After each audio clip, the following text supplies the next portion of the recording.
Syekh Siti Jenar memaknai kematian. Ketiga, bila sudah hidup diri manusia tidak menemukan badan lagi. Disebutkan dalam Pupuh 8 yang berbunyi, lain halnya bila orang hidup tanpa raga, hanya diri pribadi yang ada. Tidak kenal haus dan lapar, yang ada hanya selamat dan bahagia semata. Bagi Siti Jenar, hidup sejati itu adalah hidup yang tidak bersandangkan badan, raga, atau tubuh jasmani sekarang ini. Raga jasmani justru membatasi gerak. Dengan badan jasmani ini, manusia tidak bisa bergerak cepat dalam perjalanan hidupnya. Manusia tidak merdeka. Badan fisik bahkan menutupi pandangan, sehingga manusia tidak bisa melihat jalan hidupnya yang akan datang. Mari kita bayangkan, jika kita lagi makan enak, boleh jadi kita lupa dengan orang yang ada di sekitar kita. Ketika makan enak itu, orang jadi lupa bahwa badan yang ditumpanginya itu membawa ke kematian. Makan dan minum ternyata tidak membuat kita hidup. Kita makan dan minum itu untuk menunda diri kita menjadi bangkai, mayat. Sungguh, hidup di bumi ini untuk menyongsong kematian, bukan untuk mendapatkan kehidupan. Ini bukan paham nihilisme. Ini adalah realita. Jika kita ini berjalan menuju ke kematian, tidak berarti lalu kita boleh seenaknya, sama dengan orang yang ada di dalam penjara. Walaupun ia sendirian, ia tidak bisa bertingkah laku semaunya. Ia tetap wajib memenuhi aturan main di penjara. Kita makan agar kita dapat bekerja. Yang jelas bukan agar kita hidup. Kita cuma menunda kematian karena kita memang berada di alam kematian. Lalu, untuk apa kita hidup sekarang ini? Untuk menemukan jalan hidup. Dunia ini bukan jalan hidup, justru jalan menuju ke kematian. Kesempatan hidup di bumi ini sebenarnya untuk menemukan jalan hidup.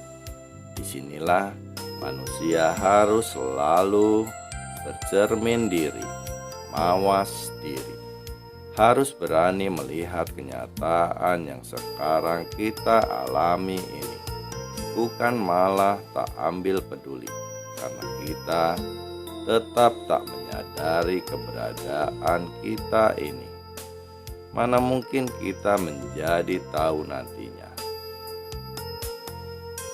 Barang siapa yang buta dirinya di dunia ini, di hari nanti ia lebih buta, dan jalan yang ditempuhnya lebih menyesatkan. Di sini Siti Jenar betul-betul mengingatkan kita agar kita tak terperangkap sifat dunia. Jika kita terjebak dunia, kita bisa kehilangan jalan di masa depan. Karena itu, Siti Jenar merasa tersesat jalan dalam kehidupannya dan jatuh di alam kematian.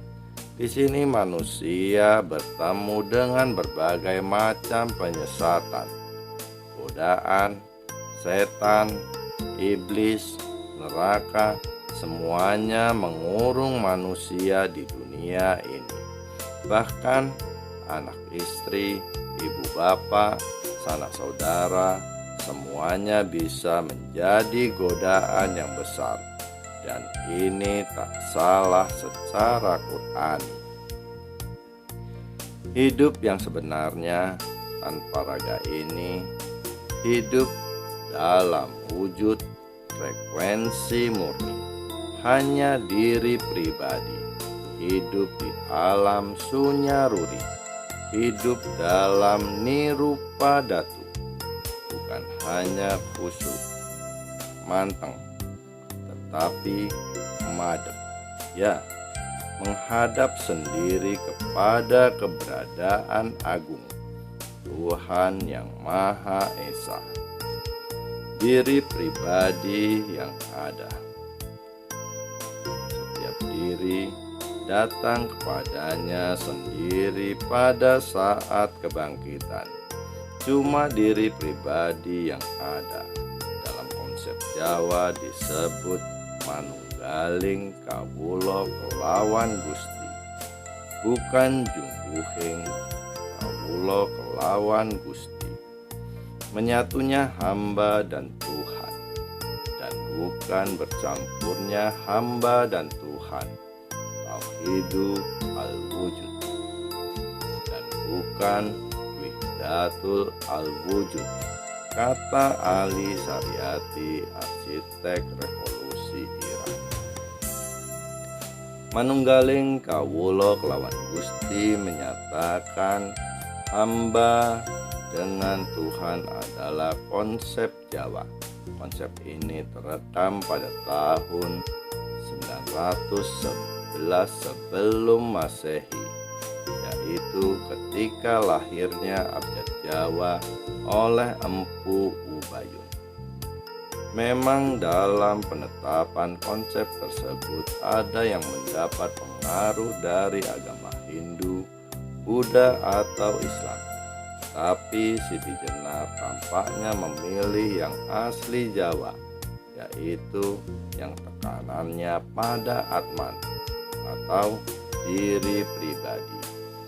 Hidup adalah wujud diri pribadi, merdeka dari belenggu gangguan dan godaan sekitar, mirip dengan pemancar frekuensi FM yang jernih dan nyaring bunyinya tanpa ada kresek-kresek. Itulah dambaan Syekh Siti Jenar. Masuklah engkau sebagai hamba-hambaku, masuklah engkau ke dalam tamanku. Begitu seru Tuhan di dalam Al-Quran surat 89 ayat 29 sampai 30. Tamanku bisa diartikan yang lebih luas menjadi keberadaanku. Inna lillahi wa inna ilaihi rajiun.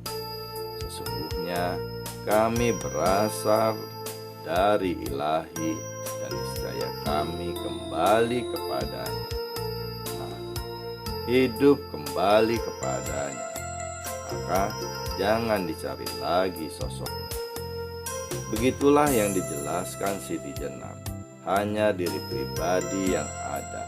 Tuhan tidak butuh tempat tinggal. Tamannya merupakan tempat kembali hamba-hambanya yang beriman. Tetapi dia tidak ada di dalam maupun di luar tamannya. Hamba menyatu dengan Tuhan. Hidup hamba tidak terpisah dari Tuhan. Diri pribadi yang ada itu jika hamba betul-betul hidup kita sekarang ini dalam alam kematian. Teolog mungkin berapologi, membela diri bahwa Tuhan meliputi segala sesuatu. Jadi kita sekarang ini pun tetap satu dengan Tuhan. Ya, Anda betul. Tetapi eksistensi kita ini tetap tersekat dengan Tuhan. Jika kita minta tidak dikenai mati, toh kita tetap mati. Artinya permintaan permintaan kita tidak sampai kepadanya. Ini realita. Padahal Tuhan berfirman, "Mintalah padaku, niscaya aku penuhi kamu." Lah, kalau doa kita tidak dikabulkannya, apa artinya? Artinya, ya kita ini tidak berhadapan dengannya. Hanya anggapan kita saja, kita telah berhadapan dengannya. Tapi sesungguhnya kita tidak kenal dia. Siti Jenar bukanlah seorang teolog. Dia seorang praktisi. Agama baginya bukan teori yang harus dihafal. Agama adalah sebuah jalan yang harus dilalui. Dia tidak ambil pusing dengan nama agama, walaupun agama yang sedang disandangnya Islam. Tetapi kenyataan hidup, keberadaan diri, jiwa, itulah yang menjadi bagian kesadaran Siti Jenar dalam hidupnya di dunia ini. Siti Jenar menyadari sepenuhnya bahwa hidup di dunia ini ada di alam kematian. Karena kita sebagai bangkai, maka kita tak mampu berkomunikasi dengan Tuhan. Jika kita merasa bisa berkomunikasi, itu karena perasaan kita sendiri. Itu karena anggapan kita sendiri. Loh, kalau kita mengikuti pandangan Siti Jenar, kita jadi pasif. Wong dunia ini dianggap sebagai alam kematian, berarti orang tidak perlu bekerja. Buat apa bekerja jika nyatanya kita ini berawak bangkai? Pertanyaan-pertanyaan semacam ini biasanya timbul dari orang yang membela paham yang diikutinya. Padahal Siti Jenar tidak berurusan dengan paham. Dia tidak berurusan dengan isme, paham. Dia cuma ingin menjelaskan kepada para wali yang bertanya tentang pendapatnya. Untuk bisa mengerti pandangan Siti Jenar, saya kutipkan terjemahan sebuah ayat Al-Quran. Allah yang menjadikan malam bagi kamu agar kamu bisa menenteramkan diri, dan menjadikan siang agar kamu melihat. Sesungguhnya Tuhan senantiasa memberikan anugerah kepada manusia, tetapi kebanyakan manusia tidak bersyukur. Mari kita perhatikan dengan seksama ayat tersebut. Di situ malam diciptakan agar manusia bisa merasa tentram, menenteramkan diri. Yang oleh banyak ahli tafsir kata ini diterjemahkan menjadi untuk beristirahat. Buat apa beristirahat? Agar besoknya badan yang terasa segar ini digunakan untuk melihat, berjaga, melek. Biasanya kata ini diterjemahkan menjadi untuk bekerja. Malam beristirahat, siangnya untuk bekerja mencari nafkah. Apa tujuan pokok mencari nafkah? Tentu saja untuk bisa makan, lalu nyandang, berpakaian, dan mapan, bertempat tinggal. Lalu untuk apa makan, berpakaian, dan bertempat tinggal? Untuk hidup. Nah, salah jawaban Anda. Kata Siti Jenar, pangan, sandang, dan papan adalah untuk mempertahankan hidup di bumi, alias untuk menunda kematian. Kematiannya sendiri tak dapat dihentikan, cuma bisa kita tunda. Karena itu bahasa ayat tersebut tidak menggunakan kalimat siang hari untuk bekerja, kalimatnya adalah diciptakan siang hari untuk melihat, melek. Bekerja itu hanya karena kondisi saja. Seandainya pangan itu berlimpah di sekitar kita, maka bekerja untuk mencari nafkah tak ada gunanya. Lah, kita sekarang bekerja keras, bercucur keringat karena pangan tidak tersedia mudah di sekitar kita. Distribusi pangan tidak merata. Kemudahan mendapatkan pangan semakin hilang, padahal kematian harus ditunda dalam hidup ini. Lalu manusia mencari hiburan. Malam hari tidak cukup lagi untuk menenteramkan diri. Bahkan pekerjaan tertentu harus dikerjakan malam hari.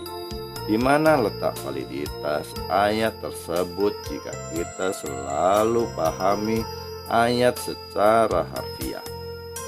Lalu manusia menciptakan berbagai macam alat untuk kemudahan hidupnya. Tetapi itu semua bukan untuk hidup. Semua yang dilakukan manusia sekarang ini hanyalah untuk menunda yang namanya kematian. Kita sendiri hidup di dalam kematian. Kita terlalu menyederhanakan makna siang hari untuk melihat menjadi siang hari untuk berusaha. Karena itu, kita tidak menyadari kebangkaian kita. Kalau toh ada yang menyadari kebangkaiannya, itu pun hanya sedikit. Bukankah kebanyakan manusia tidak bersyukur? Tidak mensyukuri bahwa dirinya sekarang ini menjadi bangkai. Tidak mensyukuri bahwa sekarang ini kita sebagai ulat. Lihat, ulat makan untuk berkepompong dalam perjalanan hidupnya. Tujuannya menjadi kupu-kupu yang indah. Jadi, kita bekerja ini agar kita tertunda kematian kita. Jika masih hidup, maka malamnya untuk menenteramkan diri, untuk merenungkan arti hidup yang sebenarnya, untuk menemukan jalan hidup, bukan beristirahat.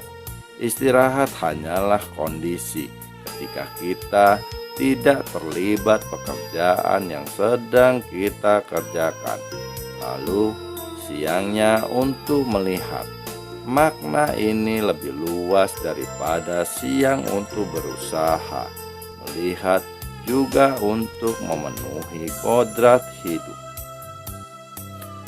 Saya mencari sandang pangan atas kodrat saya sendiri, kata Kebo Kenongo, salah seorang murid Siti Jenar. Di dalam diri manusia ada kodrat, ada blueprint atau cetak biru yang sudah ditetapkan sebelum lahir. Jadi hidup sekarang ini untuk memenuhi kodrat diri kita masing-masing. Bekerja hanyalah cara untuk memenuhi kodrat itu. Berbagai macam benda diciptakan sebagai alat untuk menenteramkan diri. Berbagai sarana diciptakan manusia untuk memudahkan kehidupan kita sekarang ini. Sedangkan tujuan hidup kita sekarang ini ya untuk dapat menemukan jalan hidup. Ya, agar kita tetap tidak terbelenggu dalam alam kematian. Karena hidup ini untuk memenuhi kodrat dirinya, maka tak dibenarkan mengusik atau menzalimi, mengganggu, menekan, membuat derita orang lain. Agama Islam yang datang kemudian di tanah Jawa, Nusantara juga punya pandangan Islam itu tidak menderita dan tidak pula membuat orang lain menderita. Hidup yang sebenarnya adalah bebas dari rasa haus dan lapar. Hidup itu bebas dari lesu dan letih. Hidup itu selamat dan bahagia melulu. Hidup yang sekarang ini hanya untuk menemukan jalan hidup agar tidak menjadi bangkai lagi. Dalam bahasa Hindu, untuk menempuh kemoksaan, moksa, hidup sempurna, dan tidak lagi hidup sengsara atau samsara. Bersambung ke episode berikutnya.